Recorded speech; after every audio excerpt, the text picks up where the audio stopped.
This is Aldous Huxley, a man haunted by a vision of hell on earth. A searing social critic, Mr. Huxley, 27 years ago, wrote Brave New World, a novel that predicted that someday the entire world would live under a frightful dictatorship. Today, Mr. Huxley says that his fictional world of horror is probably just around the corner for all of us. We'll find out why in a moment. The Mike Wallace Interview, presented by the American Broadcasting Company in association with the Fund for the Republic, brings you a special television series discussing the problems of survival and freedom in America. Good evening. I'm Mike Wallace. Tonight's guest, Aldous Huxley, is a man of letters, as disturbing as he is distinguished. Born in England, now a resident of California, Mr. Huxley has written some of the most electric novels and social criticism of this century. He's just finished a series of essays called Enemies of Freedom, in which he outlines and defines some of the threats to our freedom in the United States. And Mr. Huxley, right off the bat, let me ask you this. As you see it, who and what are the enemies of freedom here in the United States? Well, I don't think you can say who in the United States. I don't think there are any sinister persons deliberately trying to rob people of their freedom. But I do think, first of all, that there are a number of impersonal forces which are pushing in the direction of less and less freedom. And I also think that there are a number of technological devices which anybody who wishes to use can use to accelerate this process of going away from freedom, of imposing control. Well, what are these forces and these devices, Mr. Huxley? I should say that there are two main impersonal forces. The first of them is not exceedingly important in the United States at the present time, though very important in other countries. This is the force which in general terms can be called overpopulation, the mounting pressure of population pressing upon existing resources. This, of course, is an extraordinary thing. Something is happening which has never happened in the world's history before. I mean, let's just take a simple fact that between the time of the birth of Christ and the landing of the Mayflower, the population of the Earth doubled. It rose from 250 million to probably 500 million. Today, the population of the Earth is rising at such a rate that it will double in half a century. Well, why should overpopulation work to diminish our freedoms? Well, in a number of ways. I mean, the experts in the field, like Harrison Brown, for example, pointed out that in the underdeveloped countries, actually the standard of living is at present falling, that people have less to eat and less goods per capita than they had 50 years ago.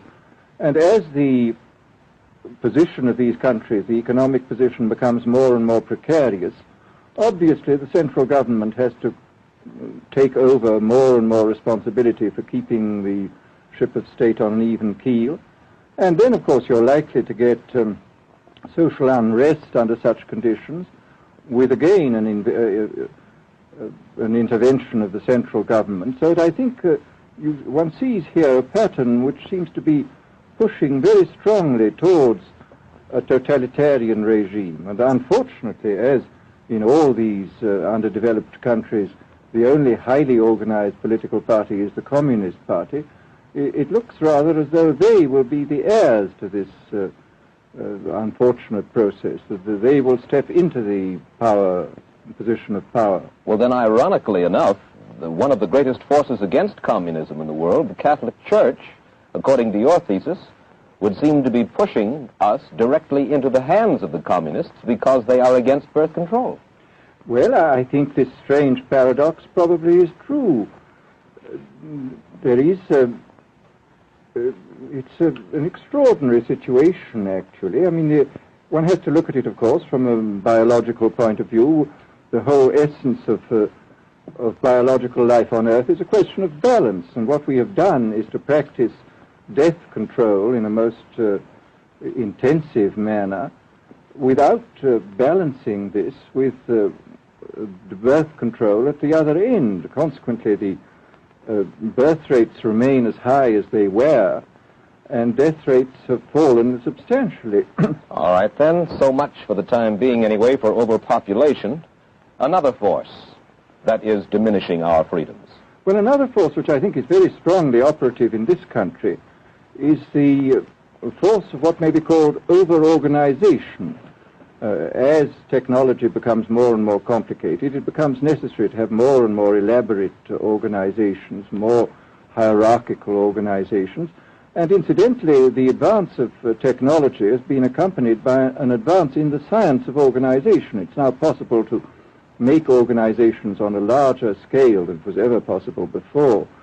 And so that you have more and more people living their lives out as subordinates in these hierarchical systems controlled by bureaucracies, either the bureaucracies of big business or the bureaucracies of big government. Now, the devices that you were talking about, are there specific devices or methods of communication which diminish our freedoms in addition to overpopulation and over-organization? Well, there are certainly devices which can be used in this way. I mean, let us take, after all, a piece of very recent and very painful history is the propaganda used by Hitler, which was incredibly effective. I mean, what were Hitler's methods? Hitler used terror on the one kind, brute force on the one hand, but he also used a very efficient form of propaganda, which he was using every modern device at that time. He didn't have TV, but he had the radio, which he used to the fullest extent, and was able to impose his will on an immense mass of people. I mean, the Germans were a highly educated people. Well, we're aware of all this, but how do you equate Hitler's use of propaganda with the way that propaganda, if you will, is used, let us say, here in the United States? Are you suggesting that there is a parallel? Needless to say, it's not being used in this way now, but the point is, it seems to me, that there are methods at present available, methods superior in some respects to Hitler's method, which could be used in a bad situation. I mean, what I feel very strongly is that we mustn't be caught by surprise by our own advancing technology. This has happened again and again in history. Technology has advanced, and this changes social conditions, and suddenly people have found themselves in a situation which they didn't foresee and doing all sorts of things they didn't really want to do. Well, now, what do you mean? Do you mean that we develop our television, but we don't know how to use it correctly? Is that the point that you're making? Well, at present, the television, I think, is being used quite harmlessly. It's being used, I think, I would feel it's being used too much to distract everybody all the time. But, I mean, imagine, which must be the situation in all communist countries, where the television, where it exists, is always saying the same thing the whole time, is always driving along. It's not creating a wide front of distraction, it's creating a one-pointed drumming in of a single idea all the time. It's obviously an immensely powerful instrument. So you're talking about the potential misuse of the instrument. Exactly. We have, after all technology is in itself morally neutral. These are just powers which can either be used well or ill. It's the same thing with atomic energy. We can either use it to blow ourselves up, or we can use it as a substitute for the coal and the oil, which are running out. You've even written about the use of drugs in this light. Well, now, this is a very interesting subject. I mean, in this book that you mentioned, this book of mine, Brave New World, I postulated a substance called Soma, which was a very versatile drug. It would make people feel happy in small doses. It would make them see visions in medium doses, and it would send them to sleep in large doses. Well, I don't think such a drug exists now, nor do I think it will ever exist, but we do have drugs which will do some of these things, and I think it's quite on the cards that we may have drugs which will profoundly change our mental states without doing us any harm. I mean, this is the pharmacological revolution which has taken place, that we have now powerful mind-changing drugs which, physiologically speaking, are almost costless. I mean, they are not like opium or like cocaine, which do change the state of mind, but leave terrible results physiologically and morally. Mr. Huxley, in your new essays, you state that these various enemies of freedom, are pushing us toward a real-life, brave new world, and you say that it's awaiting us just around the corner. First of all, can you detail for us what life in this brave new world which you fear so much, or what life might be like? Well, to start with, I think this kind of the dictatorship of the future, I think will be very unlike the dictatorships which we've been familiar with in the immediate past. I mean, take another book prophesying the future, which was a very remarkable book, George Orwell's 1984. Well, this book was written at the height of the Stalinist regime and just after the Hitler regime. And there he foresaw a dictatorship using entirely the methods of terror, the methods of physical violence. Now, I think what is going to happen in the future is the dictators will find, as the old saying goes, that you can do everything with bayonets except sit on them. That if you want to preserve your power indefinitely, you have to get the consent of the ruled. And this they will do partly by drugs, as I foresaw in Brave New World, partly by these new techniques of propaganda. They will do it by bypassing the sort of rational side of man and appealing to his subconscious and his deeper emotions and his physiology even, and so making him actually love his slavery. I mean, I think this is the danger, that actually people may be in some ways happy under the new regime, but they will be happy in a situation where they oughtn't to be happy. But let me ask you this. You're talking about a world that could take place within the confines of a totalitarian state. Let's become more immediate, more urgent about it. We believe, anyway, that we live in a democracy here in the United States. Do you believe that this brave new world that you talk about could, let's say in the next quarter century, the next century, could come here to our shores?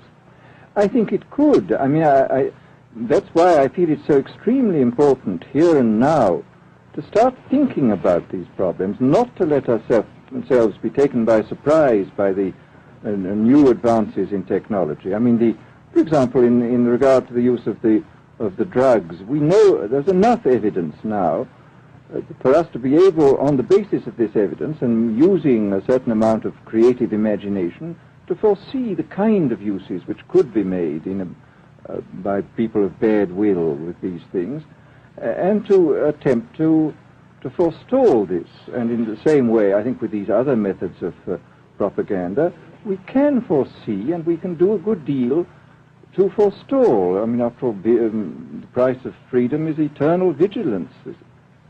You write in Enemies of Freedom, you write specifically about the United States. You say this, writing about American political campaigns. You say, all that is needed is money and a candidate who can be coached to look sincere. Political principles and plans for specific action have come to lose most of their importance. The personality of the candidate, the way he is projected by the advertising experts, are the things that really matter. Well, this is... during the last campaign, there was a great deal of this kind of statement by the advertising managers of the campaign parties, this idea that the candidates had to be merchandised as though they were soap or toothpaste, and that you had to depend entirely on the personality. I mean, the personality is important, but there are certainly people with an extremely amiable personality, particularly on TV, who might not necessarily be very good in positions of political trust. Well, do you feel that men like Eisenhower, Stevenson, Nixon, with knowledge of forethought, were trying to pull the wool over the eyes of the American public? No, but they were being advised by powerful advertising agencies who were making campaigns of a quite different kind from what had been made before. And I think we shall see probably all kinds of new devices coming into the picture. I mean, for example, this thing which got a good deal of publicity last autumn, subliminal projection. I mean, as it stands, this thing, I think, is of no menace to us at the moment. But I was talking the other day to one of the people who has done most experimental work in the psychological laboratory with this, was saying precisely this, that it is not at the moment a danger, but once you've established a principle that something works, you can be absolutely sure that the technology of it is going to improve steadily. And I mean, his view of the subject was that, well, maybe they will use it to some extent in the 1960 campaign, but they will probably use it a good deal and much more effectively in the 1964 campaign, because this is the kind of rate at which technology advances. And we'll be persuaded to vote for a candidate that we do not know that we are being persuaded to vote for. Exactly. I mean, this is the rather alarming feature, that you're being persuaded below the level of choice and reason. In regard to advertising, which you mentioned just a little ago, in your writing, particularly in Enemies of Freedom, you attack Madison Avenue, which controls most of our television and radio advertising, newspaper advertising, and so forth. Why do you consistently attack the advertising agency? Well, no, I think that advertisement plays a very necessary role, but the danger, it seems to me, in a democracy is this. I mean, what does a democracy depend on? A democracy depends on the individual voter making an intelligent and rational choice for what he regards as his enlightened self-interest in any given circumstance. But what these people are doing, I mean, what both for their particular purposes, for selling goods, and the dictatorial propagandists are doing, is to try to bypass the rational side of man and to appeal directly to these unconscious forces below the surface, so that you are, in a way, making nonsense of the whole democratic procedure, which is based on conscious choice on rational grounds. Of course, well, maybe you have just answered this next question, because in your essay you write about television commercials, not just political commercials, but television commercials as such, and how, as you put it, today's children walk around singing beer commercials and toothpaste commercials, and then you link this phenomenon in some way with the dangers of a dictatorship. Now, could you spell out the connection, or how do you feel that you have done so sufficiently? Well, I mean, here, this whole question of children, I think, is a terribly important one, because the children are quite clearly much more suggestible than the average grown-up. And again, suppose that that for one reason or another all the propaganda was in the hands of one or very few agencies, you would have an extraordinarily powerful force playing on these children, who after all are going to grow up and be adults quite soon.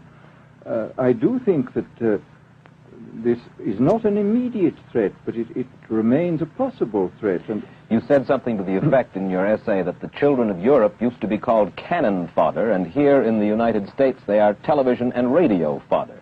Well, after all, you can read in the trade journals the most lyrical accounts of how necessary it is to get hold of the children, because then they will be loyal brand buyers later on. Mm-hmm.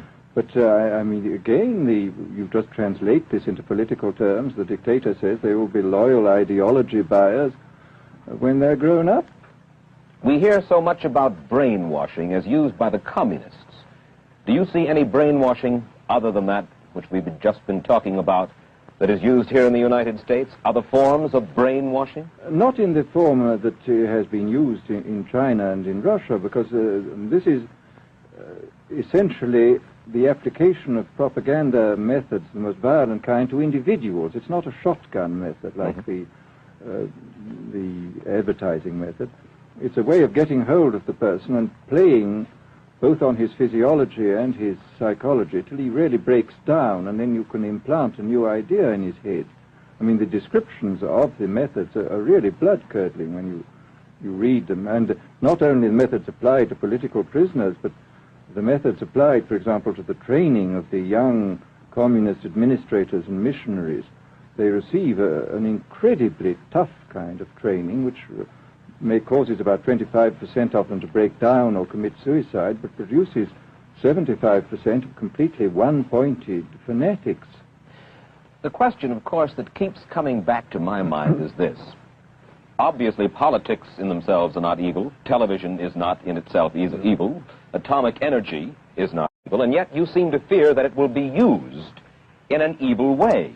Why is it that the right people will not, in your estimation, use them? Why is it that the wrong people will use these various devices and for the wrong motives? Well, I think one of the reasons is that these are all instruments for obtaining power, and obviously the passion for power is one of the most moving passions that exist in man, and after all, all democracies are based on the proposition that power is very dangerous and that it's extremely important not to let any one man or any one small group have too much power for too long a time. After all, what are the British and American constitutions except devices for limiting power? And all these new devices are extremely efficient instruments for the imposition of power by small groups over larger masses. Well, you ask this question yourself in Enemies of Freedom. I'll put your own question back to you. You ask this: in an age of accelerating overpopulation, of accelerating overorganization, and ever more efficient means of mass communication, how can we preserve the integrity and reassert the value of the human individual? You put the question. Now here's your chance to answer it, Mr. Huxley. Well, this is obviously, first of all, it's a question of education. I think it's terribly important to insist on individual values. I mean, there is a tendency, as you probably read a book by White, The Organization Man, a very interesting, valuable book, I think, where he speaks about the new type of group morality, group ethic, which speaks about the group as though the group was somehow more important than the individual. But this seems, as far as I'm concerned, to be in contradiction with what we know about the genetical makeup of human beings, that every human being is unique. And it is, of course, on this genetical basis that the whole idea of the value of freedom is based. And I think it's extremely important for us to stress this in all our educational life. And I would say it's also very important to teach people to be on their guard against the sort of verbal booby traps into which they're always being led, to analyze the kind of things that are said to them. Well, I think there is this whole educational side, and I think there are many more things that one could do to strengthen people and to make them more aware of what was being done. You're a prophet of decentralization. Well, yes, if this is feasible. It's one of the tragedies, it seems to me. I mean, many people have been talking about the importance of decentralization in order to give back to the voter a sense of direct power. I mean, the voter in an enormous electorate feels quite impotent, and his vote seems to count for nothing. This is not true where the electorate is small and where he is dealing with a group which he can manage and understand. And if one can, as Jefferson, after all, suggested, break up the units into smaller and smaller units and so get a real self-governing democracy. Well, that was all very well in Jefferson's day, but how can we revamp our economic system and decentralize and at the same time meet militarily and economically the tough challenge of a country like Soviet Russia? Well, I think the answer to that is that there are, it seems to me that the production, industrial production, is of two kinds. I mean, there are some kinds of industrial production which obviously need the most tremendously high centralization, like the making of automobiles, for example. But there are many other kinds where you could decentralize quite easily and probably quite economically, and that you would then have this kind of decentralized life. After all, you begin to see it now if you travel through the South, this decentralized textile industry which is springing up there. Mr. Huxley, let me ask you this, quite seriously. Is freedom necessary? As far as I'm concerned, it is, yes. Why? Is it necessary for a productive society? Yes, I should say it is. I mean, a genuinely productive society. I mean, I think you could produce plenty of goods without much freedom, but I think the whole sort of creative life of man is ultimately impossible without a considerable measure of individual freedom, that initiative, creation, all these things which we value, and I think value properly, are impossible without a large measure of freedom. Well, Mr. Huxley, take a look again at the country which is in the stance of our opponent anyway it would seem to be there, Soviet Russia. It is strong and getting stronger economically, militarily. At the same time, it's developing its art forms pretty well. It seems not unnecessarily to squelch the creative urge among its people, and yet it is not a free society. It's not a free society, but here is something very interesting, that those members of the society, like the scientists who are doing the creative work, are given far more freedom than anybody else. I mean, it's a privileged aristocratic society in which, provided that they don't poke their noses into political affairs, these people are given a great deal of prestige, a considerable amount of freedom, and a lot of money. I mean, this is a very interesting fact about the new Soviet regime, and I think what we're going to see is a people on the whole with very little freedom, but with an oligarchy on top enjoying a considerable measure of freedom and a very high standard of living. And the people down below, the epsilons down below, enjoying very little. And you think that that kind of situation can long endure? I think it can certainly endure much longer than a situation in which everybody is kept down. Because, I mean, they can certainly get their technological and scientific results on such a basis. Well, the next time that I talk to you then, perhaps we should investigate further the possibility of the establishment of that kind of a society, where the drones work for the queen bees up above. Well, but yes, but I must say I still believe in democracy. If we can make the best of the creative activities of the people on top, plus those of the people on the bottom, so much the better. Mr. Huxley, I surely thank you for spending this half hour with us, and I wish you Godspeed, sir. Thank you. Aldous Huxley finds himself these days in a peculiar and disturbing position. A quarter of a century after prophesying an authoritarian state in which people were reduced to ciphers, he can point at Soviet Russia and say, "I told you so." The crucial question, as he sees it now, is whether the so-called free world is shortly going to give Mr. Huxley the further dubious satisfaction of saying the same thing about us. Stay tuned for a preview of next week's interview. Till then, Mike Wallace, good night.